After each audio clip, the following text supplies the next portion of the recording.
When trying to build muscle, tracking your progress is absolutely essential in order to make sure that your training is actually working and doing what you want it to. Someone who isn't tracking their progress could literally just be spinning their wheels and have absolutely no idea that they're making zero progress, or maybe even getting weaker because of overtraining. And so in this video, I'm going to be going through everything that you need to know in order to be able to correctly and accurately track your progress, so that you can make sure that your training is actually working and getting you results. The things that we are going to go through is, number one, the importance of standardization and what you need to be standardizing in order to be able to accurately track your progress.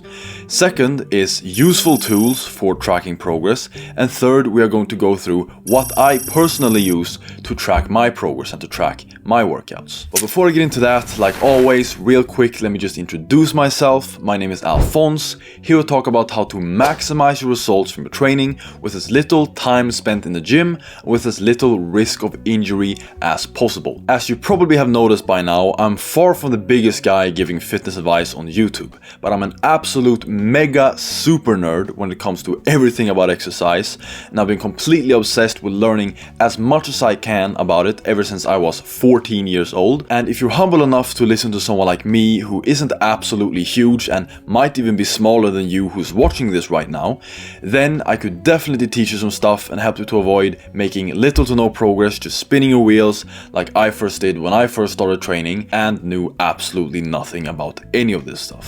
So the first thing we're going to talk about is the importance of standardization when trying to accurately track progress. We must standardize a lot of things about our workouts in order to be able to accurately track and evaluate our progress. The reason for this is because there is a lot of variables in a workout that can and will impact how we perform. And if we don't have a way to standardize these variables and keep them the same from workout to workout, then we can't really know if the changes in our performance that we are seeing over time is because we are actually improving and getting stronger and building muscle, or getting weaker and losing muscle, or if it's because we are constantly changing around all of these different variables. Now, the things that you're going to need to standardize in your workouts in order to be able to accurately track and evaluate your performance is the following, and all of these are equally as important, by the way. The first thing is the exercises. We want the exercises in our workouts to be the same. We don't want to be, switching them up for different exercises each time, or every couple of weeks, or every couple of months, like some people suggest. Now, of course, this doesn't mean that each workout has to look exactly the same and have the same exercises. That's not what I'm saying. I don't want anyone to think that. Of course, you can have maybe, if you're doing a full body program, for example, you have a full body A and a full body B, where both workouts you train the full body, but you have, different variations of different exercises, or maybe you target, different muscle groups a little bit more in the A workout as opposed to the B workout, then that's still completely fine. But the exercises in the A workout still need to be the exact same each time you perform it. You don't want to be switching the exercises up. Now, the next thing we're going to need to standardize is the exercise order. This is because the fatigue generated by an exercise isn't simply local to the muscle being worked. It is systemic and it affects the entire body. And so let's say, for example, if you are used to doing a leg press first thing in your workout, and afterwards you usually do a pull down, well, if you were to switch up those two exercises and perform the pull down first, then you might notice that your performance on the pull down is better than usual. Now, this doesn't have to be because you got stronger. It most likely is because you didn't do the leg press before, and so you weren't as systemically fatigued from that exercise before you went to the pull down. And you might also see that the performance in the leg press might drop, because now it's not the first thing that you do in the workout, it's the second exercise, and now you're pre-fatigued systemically from that pull down that you did before. And so we want to keep the order of our exercises the same so we can make sure that our performance isn't being affected because we are switching it around. The next thing that we want to standardize in our workouts is the equipment settings. There are changes in the settings of most machines that you can make in order to make the exercise either harder or easier. And we want to keep these settings the same each and every single time we perform that exercise in order to make sure that our changes in performance isn't because we are changing up the settings each and every time and making the exercise either harder or easier. The next thing you want to standardize, or not really standardize, but just write down, and by the way this ties into the first point that I said about standardizing the exercises, is that it's a good idea to not just write down the exercise name, of course, which you're always going to do, but also the specific name of the machine that you are using. This is useful so that you can look back later on your workout records and see exactly what machines you were using for what exercises, because if you don't do that and you just write down, for example, machine pullover, then you don't know what machine pullover you were using back in the day when you maybe were training at a different gym. And different machine pullovers can have different difficulties with different weights because they're designed differently, and so you might see that, oh, I'm still using the machine pullover, but my reps dropped by, this much, or my weight dropped by this much, and it's not because you got weaker, it's just because you started using a different machine pullover. So if you're using, for example, a hammer strength plate loaded machine pullover, then write down hammer strength plate loaded machine pullover and not just machine pullover. Now the next thing that you're going to obviously also want to standardize is your exercise form. We want to be performing the exercises the same each and every time we do them. We don't want to be using really good textbook form one time and then next time be using sloppy form and cheating to get extra reps at the end and stuff like this, so we can tell ourselves and pat ourselves on the back and say, oh, I got stronger, I got more reps than last time. No, we want to keep the form the same each and every single time. The next thing is going to be repetition cadence, how fast we lift and how fast we lower the weight, and also potentially, depending on the exercise, how long we perform maybe a squeeze, for example, in the fully contracted position. Now the reason we want to standardize our rep cadence is of course because if we are lifting with a slow repetition cadence one time and then the next time we go a lot faster because we're not standardizing it and having it the same every single time, then if you're going from a slow to a fast, you're going to be able to get more repetitions, and so we might think that, oh, I got 2 more repetitions than last time, I must have gotten stronger, when in reality it was just because you performed the reps with a faster repetition cadence than last time. Now of course I just have to clarify, even though that I'm saying that you need to standardize your rep cadence, as you get really close to failure towards the end of the exercise, the last 1 or 2 or maybe even 3 reps, you're not probably going to be able to maintain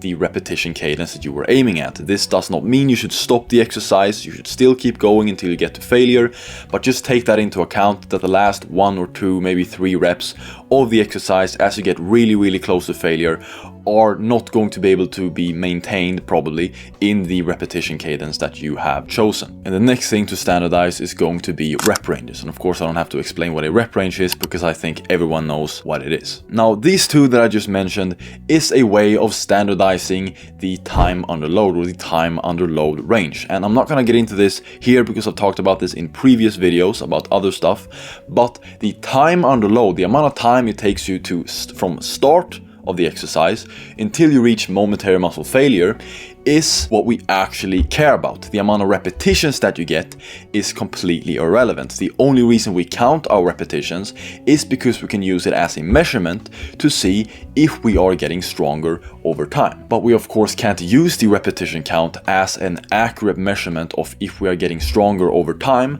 unless we are standardizing our repetition cadence and performing our repetitions the same each and every time with the same form and with the same speed. The next thing you're going to want to standardize is going to be the weight used in an exercise. Now of course this doesn't mean that you're going to use the same weight for an exercise forever, but you still want to write down the weight that you used for an exercise so you can remember what you used next time and use the same weight, because of course if you lighten the weight, the exercise is going to be easier, you're not going to be able to track your progress accurately. The next thing you're going to want to standardize is the rest in between exercises. Now the rest in between exercises doesn't have to be the exact same every single time. You don't have to time it or anything like that. But a general guideline to follow is that you want to move quickly enough in between exercises so that your heart rate does not have time to return to normal. Now, I'm not going to discuss the reasoning behind this in this video because I don't want to make this video too long, and if you want to know, then you can ask me in the comments. Now, the last thing you're going to need to standardize is going to be the rest in between sets. Now, if you've been watching this channel for a while, you know that I promote high intensity training, and I say that you do not need to perform more than one properly performed set to momentary muscle failure per exercise if you actually perform it properly. But if you're going to still perform multiple sets, then it's going to be a good idea to standardize the amount of time you take in between each set. Now, if this one set to failure per exercise approach sounds a little bit interesting to you and you want to learn more about it, then I have two videos that I'm going to link down in the description. One being about why I only do one set to failure and the reasoning behind it, and another one being about what high intensity training, which is what this training approach is called, is actually about, what it actually is. And so if having less wear and tear on your joints from exercise and saving a heck of a lot of time in the gym while still not compromising your progress sounds like something you would want, then definitely check out those two videos. But anyways, all of the things that I just mentioned that you're going to need to standardize, you of course want to write down somewhere on your workout chart or your workout app or whatever you are using to track your workouts. Because of course we're gonna need to write it down in order to be able to remember it until next time, so we can actually standardize these things. And so you want to write down the exercises that you did, the equipment name, the exercise order, the rep cadence, the equipment settings, what weight you used for an exercise and what reps you got with that weight, what rep range you're using for different exercises. All of this stuff, you want to write down everything so you can remember it and have it the same every single time. And if you make a change of any of these in a workout, then you have to note that in your workout records so you can know the reason for why your performance might have changed. For example, if you change the order of the exercises one workout because maybe, for example, a machine was being occupied by 3 guys that were taking turns and you don't want to wait for 30 minutes to get your machine, then write down the new order of the exercises that you did this workout and then write OOS, out of sequence, somewhere in your workout chart so that you can know that this workout was performed out of sequence. Or if you make a change in the settings of an exercise one workout, then of course you want to put a note somewhere in the workout that tells you that you changed the settings for that exercise and what changes you made so you can know what potentially might have impacted your performance for that exercise. For example, a while back I made a change in the foot pad settings of the lying leg curl in one of my workouts, and so I put a note under that exercise, under the lying leg curl machine on that workout, that I changed the settings, which was probably the reason why my reps dropped a little bit, which they did. But if I didn't put that note there, then I could be looking back in the future and seeing that my reps dropped that workout and then go into the workout and see why that happened and then have nothing to tell me why that could have happened, and so I would be confused. But anyways, some other important considerations that I want to mention when evaluating your progress is that things like sleep and diet can also affect your performance and your progress. If you are looking at your workout charts and you're seeing that you haven't been progressing on at least most of your exercises on at least a month-to-month basis, then you might be thinking that, oh, maybe I need to, reduce my frequency and give myself more recovery time in between workouts, or maybe I need to reduce my volume. But before you do any of that stuff, you first want to look at your diet and your sleep, because these things can and will affect your recovery and adaptation from exercise. And so if you know that your sleep is poor or you know that your diet is poor, then try to fix those things first before you change anything about the volume or the frequency of your workouts, because you might realize that I was actually fine with this volume and this frequency. It was just that I needed to better enable my body to be able to recover and adapt from my workouts by fixing these two things. But anyways, the next point that we're going to go through is useful tools for tracking progress. The best way to track your progress in the gym is going to be either a pen and paper or pen and notebook, or some kind of workout app. Personally, I use a workout app on my phone to track my progress, as I think most people in this modern day and age would prefer. But if you want to use a pen and paper or pen and notebook, that's completely fine. It's just up to personal preference. Now, as I promised, I'm also going to tell you exactly what I use to track my progress in the gym. So I'm going to give you the specific app that I use if you want to use the same one. By the way, just to make it clear, I'm not affiliated in any way, shape or form at all to this app. I just really like it. The app is called Strong, and I think it's on both Android and iOS. The app is completely free and it's very easy to navigate, very simple, looks very clean. I like it a lot. I've been using it for pretty much my entire training career, and I've never felt any need to change because I just like it that much. There is a premium version of it that you can pay for, which is like a monthly subscription, of course, or you can pay a one-time fee for a lifetime, which is only like $100, which if you're like me and you know that you're going to be training for the rest of your life, that's worth it. Most of the features that you get from the premium version aren't absolutely essential features, so you can, survive without the premium version. Absolutely, I did it without the premium version for a very, very, very long time. It's only recently that I got the premium version, because you do need the premium version of this app in order to be able to have more than 4 workouts or more than 3 workouts in your program. And because my split now contains 4 different workouts, I paid for the premium version, and I just paid the one-time lifetime, which is like $100. And again, like I said, I'm going to be training for the rest of my life, so $100 to have the premium version of this app is absolutely nothing to me. You can track more things than just your workouts in there. You can track your weight, you can track your body part circumference, you can track your body composition and a bunch of different stuff like this in the app as well.